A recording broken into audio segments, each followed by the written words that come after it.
Assalamualaikum teman-teman. Jadi kita dari kelompok 5 nih, kita bakal jelasin tentang interaksi ekonomi Islam di Eropa kuno. Jadi simak videonya dengan baik ya.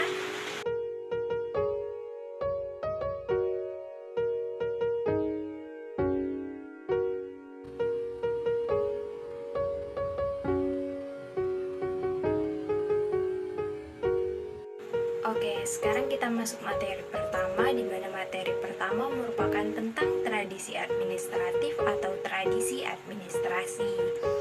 Administrasi didefinisikan sebagai proses organisasi yang memungkinkan alokasi kerja, tingkat sumber daya, dan organisasi semuanya bisa berjalan dengan baik. Pada masa Mesir bersatu di bawah satu pemimpin, sistem administrasi pembangunan yang kuat dan luas telah dimulai. Mereka mulai melakukan sensus, pajak mulai dikenakan, pasukan dipertahankan, dan lain-lain. Banyak perhitungan yang diperlukan. Awal 3500-an, orang Mesir sebelum Masehi mengembangkan sistem bilangan untuk melakukan ini agar dapat digunakan sebagai perhitungan dengan memperkenalkan simbol baru dari masa ke masa. Plato pada cabang eksekutif penting karena ia memasukkan tradisi matematika Pythagoras dalam merumuskan model ideal untuk mendekati mistisme. Nah, pandangannya tentang manajemen rasional yang lebih baik diuraikan dalam pembahasan analisis teori Plato tentang gagasan, yang sangat jelas dituangkan dalam pidato Adam Smith yang diangkat sebagai guru besar logika di Glasgow. History of Ancient Logics and Metaphysics mirip dengan teori ekonomi modern.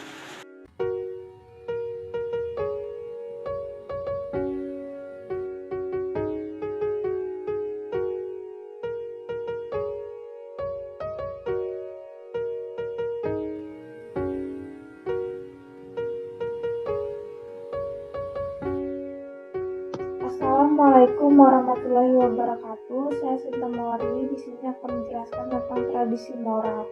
Secara etimologis, moral berasal dari bahasa Latin mos, mores, yang berarti kebiasaan. Secara terminologis, moral berasal dari ajaran baik atau buruk yang diterima umum mengenai perbuatan, sikap, kewajiban, dan sebagainya. Ekonomi adalah ilmu yang terkait dengan kesejahteraan makhluk hidup, terutama manusia. Ekonomi merupakan pengetahuan mengenai perilaku dengan usaha manusia individu. Ilmu ekonomi merupakan studi tentang perilaku manusia yang terkait dengan penggunaan sumber daya ekonomi untuk menghasilkan barang dan jasa, serta melakukan distribusi untuk konsumsi. Sistem ekonomi Islam merupakan sebuah sistem ekonomi dengan berpihakan dengan nilai-nilai etika dan agama sebagai sumber etika. Mungkin itu saja yang dapat saya jelaskan. Saya akhiri. Wassalamualaikum warahmatullahi wabarakatuh.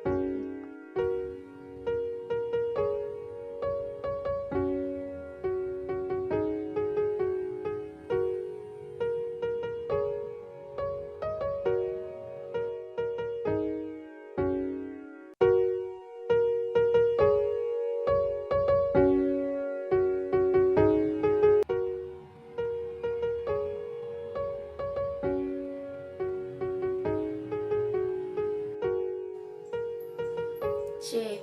Analisis interaksi ekonomi. Pada abad ke-18, sistem global masyarakat Islam terbentuk. Masing-masing didasarkan pada interaksi institusi negara Islam, agama, dan institusi bersama di Timur Tengah dengan institusi sosial dan budaya lokal, yang masing-masing menghasilkan tipe masyarakat Islam yang berbeda. Pada abad ke-18 dan ke-19, kita melihat kemajuan yang paling luar biasa dalam organisasi-organisasi Eropa dan perbedaan yang luar biasa dalam tingkat kekayaan dan kekuasaan antara Eropa dan seluruh dunia. Kinerja ekonomi Eropa berubah antara revolusi industri Inggris abad ke-18 dan ke-19 Prancis. Jerman dan negara-negara Eropa lainnya menciptakan pola birokrasi, organisasi ekonomi, dan berbagai teknologi baru. Sejarah pemikiran ekonomi diawali dari seorang pelopor sosialisme. Konsep ekonomi peristiwanya antara lain ajaran agama, asas hukum, etika, dan aturan moral. Tokoh perintis lain yaitu Plato, Aristoteles, Xenophon, dan Thomas Aquinas.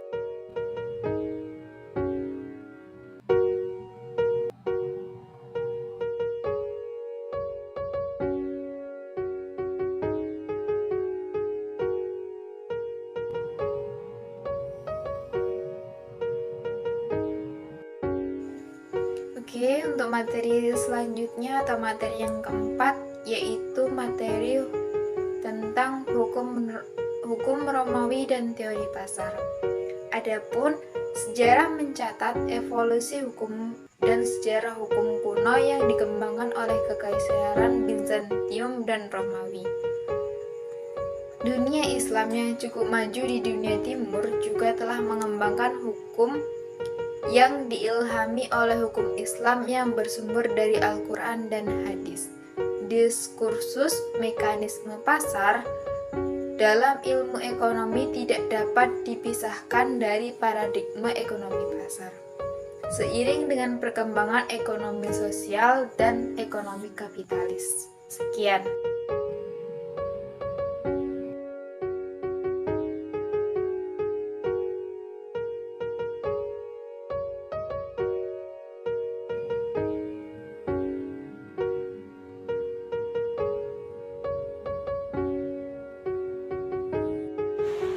Oke teman-teman, jadi kita sekarang udah masuk materi terakhir nih, di mana materi terakhir ini membahas tentang uang dalam perekonomian. Apa sih uang dalam perekonomian? Uang adalah inovasi utama dalam peradaban ekonomi dunia. Posisi uang itu sangat strategis dalam sistem ekonomi dan sulit diganti dengan variabel lainnya. Uang dapat dikatakan sebagai bagian yang tidak terpisahkan dari sistem ekonomi.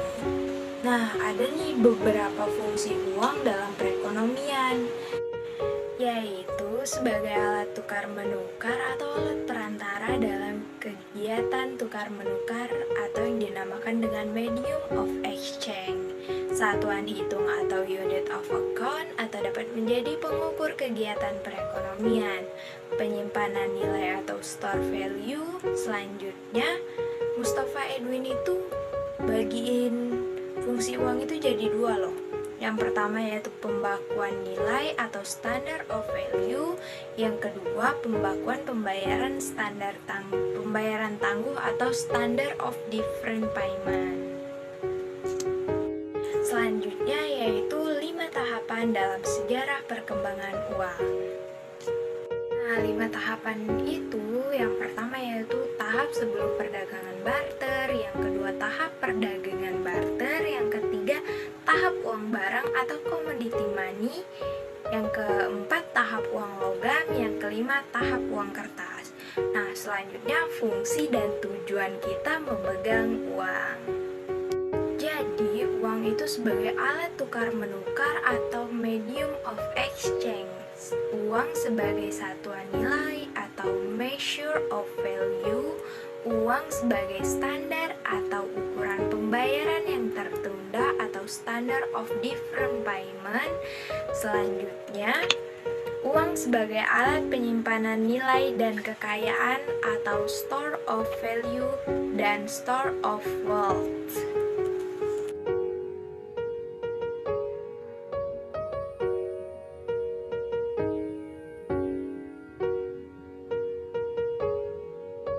Nah, itulah tadi materi terakhir dari kelompok 5. Terima kasih untuk teman-teman yang udah nonton dan Semoga bermanfaat untuk kita semua. Wassalamualaikum warahmatullahi wabarakatuh.